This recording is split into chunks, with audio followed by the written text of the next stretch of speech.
একদিন ছিল পান্তা বুড়ি। সে পান্তা ভাত খেতে বড্ড ভালোবাসত।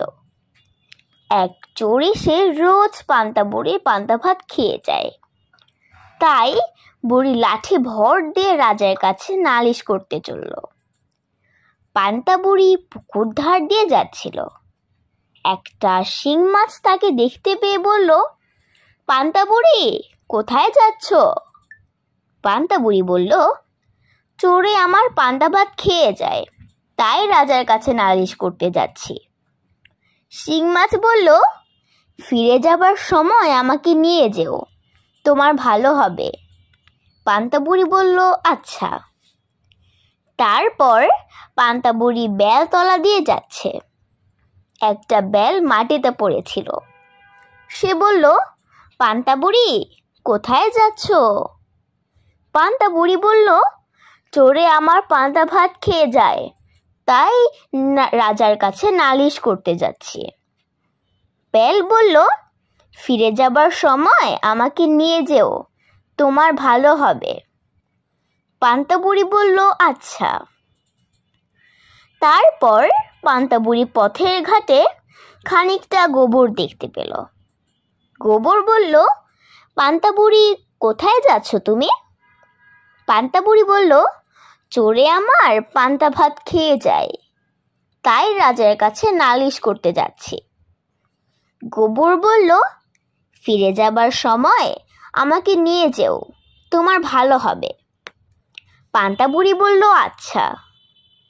তারপর খানিক দূর দিয়ে পান্তা বুড়ি দেখল পথের ধারে একখানা খুর পড়ে রয়েছে।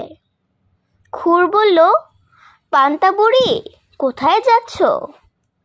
পান্তা বুড়ি বলল, চোরে আমার পান্তা ভাত খেয়ে যায়, তাই রাজার কাছে নালিশ করতে যাচ্ছি।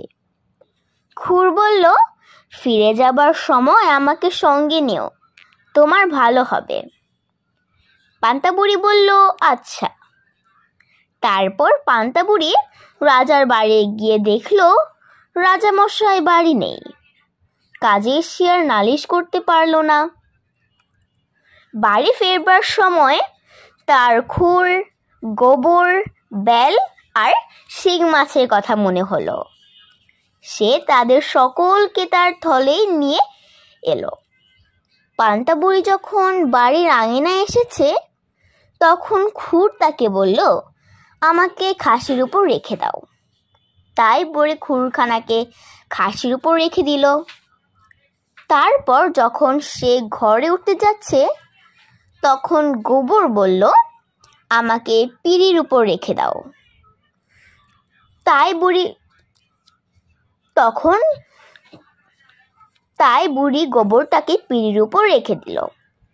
বুড়ি যখন ঘরে ঢুকলো, তখন বেল বলল, আমাকে উনুনের ভিতর রেখে দাও। শুনে বুড়ি তাই করলো।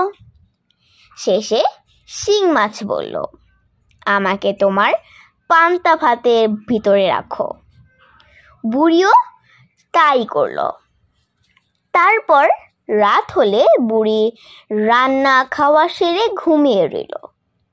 ঢের রাত্রে চোর এসেছে। সে তো আর জানে না সেদিন বুড়ি কি ফন্দি করেছে। সে এসেই পান্তা ভাতের হাঁড়িতে হাত ঢুকিয়ে দিল। সেখানে ছিল শিং মাছ। সে চোরের বাছাকে অমনি কাটা ফুটিয়ে দিল যে তার দুই চোখ দিয়ে জল পড়তে লাগলো। শিং মাছের খোঁচা খেয়ে চোর কাঁদতে কাঁদতে উনুনের কাছে গেল। তার ভিতরে ছিল বেল। চোর যেই আঙুলে তাপ দেবার জন্য উনুনে হাত ঢুকিয়েছে, অমনি পটাশ করে বেলটা ফেটে তার চোখে মুখে ভয়ানকভাবে লাগলো। তখন সে ব্যথা আর ভয়ে পাগলের মতো হয়ে যেই ঘর থেকে ছুটে বেরোবে, অমনি সেই গোবরে তার পা পড়েছে।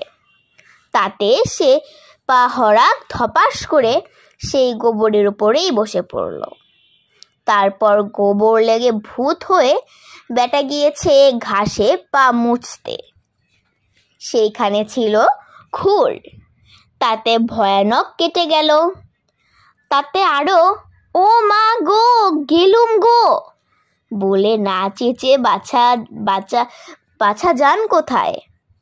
তা শুনে পাড়ার লোক ছুটে এসে বলল, এই বেটা চোর, ধর বেটাকে, মার বেটাকে, কান ছিঁড়ে ফেল।